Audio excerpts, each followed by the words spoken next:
দর্শক অনেকেই প্রশ্ন করে থাকেন যে শ্রীমঙ্গল আসলে আসলে কোথায় স্টে করলে ভালো হয়।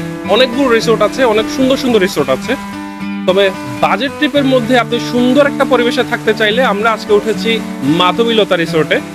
এই রিসোর্টটা অসাধারণ। আপনারা যদি বাইরের পরিবেশটা খেয়াল করে দেখেন, আজকে প্রচুর বৃষ্টি হচ্ছে, আমি জানি না আপনাদেরকে কতটুকু দেখাতে পারবো, বাট এই যে ফিলটা অসাধারণ একটা ফিল। এই রিসোর্টটা সম্পূর্ণ একটা পার্কের মতো, এখানে পাহাড় থেকে ধরে ছড়া থেকে ধরে সবকিছুই পাবেন। এবং আমরা যেই ঘরটাতে স্টে করছি সেটা হচ্ছে আয়না ঘর, এবং আমরা এই ঘরের মধ্যে মোট 6 জন স্টে করছি। সো ফ্রেন্ড নিয়ে আড্ডা দেওয়ার মতো অসাধারণ একটা রিসোর্ট।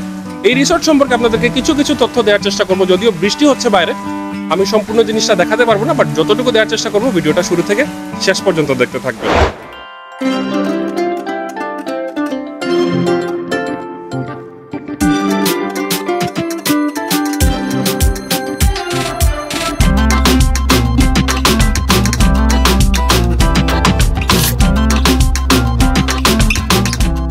আগেই বলেছিলাম আমরা আয়না ঘরে স্টে করেছিলাম, এবং এই ঘরের লুকটা জাস্ট অসাধারণ। রুমের ভিতর থেকে বাহিরের দিকটা দেখা যায়, যেই কারণে এই রুমটার নাম আয়নাঘর রাখা হয়েছে। দুই পাশে কিন্তু গ্লাস লাগানো, বাহিরের দৃশ্যটাও অসাধারণ, এবং আমরা এই ঘরে 6 জন কমফোর্টেবলি স্টে করেছিলাম। ভাই অত উপরে নেই,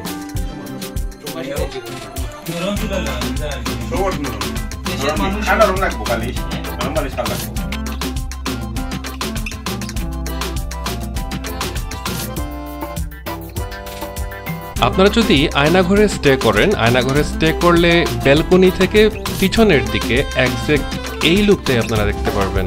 অসাধারণ সবুজ একটা লুক, চারিদিকে শুধু সবুজ গাছপালা, এবং পেছনে আছে একটা সুন্দর ঝিরি।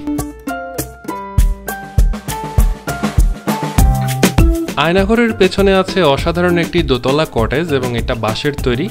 এই অসাধারণ কটেজটা আপনারা বুক করতে পারবেন 3000 থেকে 3500-র ভিতরে, তবে নন এসি। দেখে শুনে কথা বলে বুক করবেন। এখন বাজতেছে রাত প্রায় 12টা। আমরা এখন সুইমিং পুলে নামছি, আর এটা মনে হয় আমরাই উদ্বোধন করছি।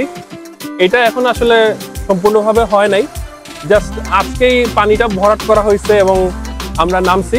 তো ব্লিচ মনে হয় দেয়া আছে, এই জন্য হয়তো বা গায়ে একটু চুলকাইতেছে, বাট কালকে থেকে এটা আসলে সুইমিং পুলের যে প্রসেস, সেই প্রসেসটা মেনটেন করে এখানে সুইমিং পুলটা চালু করা হবে। তো আমরা হয়তো বা ফিল্টার নিতে পারতেছি, বাট ঠিক মতো সাঁতার কাটতে পারতেছি না। আপনারা যারা নেক্সট টাইম আসবেন অবশ্যই এই সুন্দর সুইমিং পুলে, এই সুন্দর পরিবেশে আপনারাও এনজয় করতে পারবেন। সুইমিং পুলের জায়গাটা অসাধারণ, এক কথায় অসাধারণ। কারণ হচ্ছে সামনের দিকেই হচ্ছে একটা পাহাড়, পেছনের দিকে একটা ঝিরি, এবং সব থেকে ভালো কথা হচ্ছে সুইমিং পুলটা বেশ প্রাইভেসি মেনটেন করে ভেতরের দিকে তৈরি করা। অনেক জায়গাতে দেখা যায় যে সুইমিং পুলটা সামনে দিয়ে দেওয়া হয়, এই জায়গাতে সেটা করা হয়নি। তাদের বিশাল একটা ক্যান্টিন ছিল, এবং সকালের ব্রেকফাস্টটা কমপ্লিমেন্টারি ছিল। তবে তার থেকে বেশি ভালো লেগেছিল বারান্দায় বসে এই চাটা উপভোগ করা, কারণ তখন প্রচুর বৃষ্টি হচ্ছিল। ব্রেকফাস্ট শেষ করার পরে আমরা চলে আসলাম রিসোর্টের ঠিক সামনের দিকে, এবং আপনারা এখন যেই লুকটা দেখতে পাচ্ছেন এইটা হচ্ছে রিসোর্টের সামনের দিক। বেশ পরিপাটি, এবং সামনের দিকটাও বেশ সবুজ। আপনারা যারা ছবি তুলতে পছন্দ করেন, এই রিসোর্টটা আপনাদের জন্য বেস্ট একটা প্লেস হতে পারে। এই জায়গাগুলোতে বসে বেশ জমিয়ে আড্ডা দেওয়া যায়।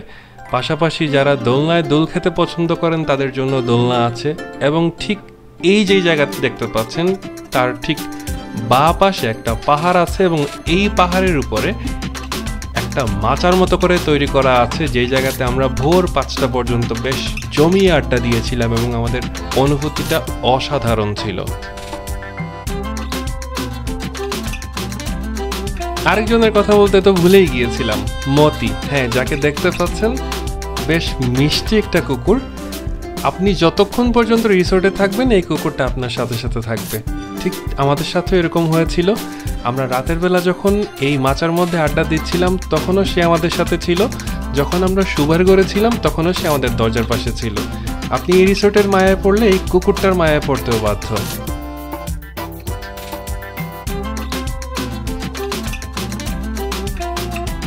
আমার নাম শাহিন আক্তার। তো প্রথম বেড়াতে এসেছিলাম রাধানগরে, এক রিসোর্টে ছিলাম। দেখে ঝর্ণা টর্ণা পাহাড় পর্বত দেখে আমার সাহেব খুব খুশি হলে, তো এই চিন্তা করেই যে সে খুশি হয়েছে আমি একটু ছোট করে একটা কিছু শুরু করি। হ্যাঁ, তো ছোট করে শুরু করতে গিয়ে স্বাভাবিক ভাবেই একটার পর একটা আর একটু করি, আর একটু বাড়াই, আর একটু সুন্দর এইটা লাগবে ওইটা লাগবে। তো যাই হোক করতে করতে এই পর্যায়ে আসছি। এখন আমি জানি না আপনাদের কতটুকু ভালো লাগবে। আমার পাহাড় পর্বত ঝর্ণা কটেজ সবকিছুই ফুল ফল দিয়ে বাগান সাজিয়েছি, মনের মাধুরী মিশে সুন্দর করে যতটুকু পারছি করে নিয়েছি। আপনারা আসুন, দেখেন, ভালো লাগবে, ভালোভাবে ঘুরবেন। যেহেতু ঝর্ণা আছে, পাহাড় আছে, গাছপালা সবই আছে, প্রাকৃতিক যতটুকু জিনিস, যারা প্রকৃতি প্রেমী তারাই এসে এখানে আনন্দ পাবেন, মজা পাবেন। খাবার দাবারের সুব্যবস্থা আছে, রাত দিন 24 ঘন্টা আপনারা যা যেখানে যেটা চান আমি চেষ্টা করতেছি এগুলি ফুলফিল করার জন্য। তো আপনারা আসুন, ভালো লাগবে, ভালোবাসুন, প্রকৃতিকে পছন্দ করুন, ভালোবাসুন, ভালো লাগতেও পারে। আমাদের লোকেশন হচ্ছে রাধানগর, যে রেল রোড, শ্রীমঙ্গল থেকে আপনারা সিএনজি যোগে আসতে পারবেন। তাছাড়াও আমাদের হচ্ছে গুগল ম্যাপসেও আমাদের লোকেশন দেওয়া আছে, আপনারা চাইলে ওটাও দিতে পারেন। মাধবীলতা ইকো কটেজ দিলেই চার্জ দিলেই চলে আসবে। আর দ্বিতীয়ত আপনি আসতে পারবেন হচ্ছে আপনার ওখান থেকে সিএনজি অ্যাভেলেবল, বানুগাছ রোড হচ্ছে আপনার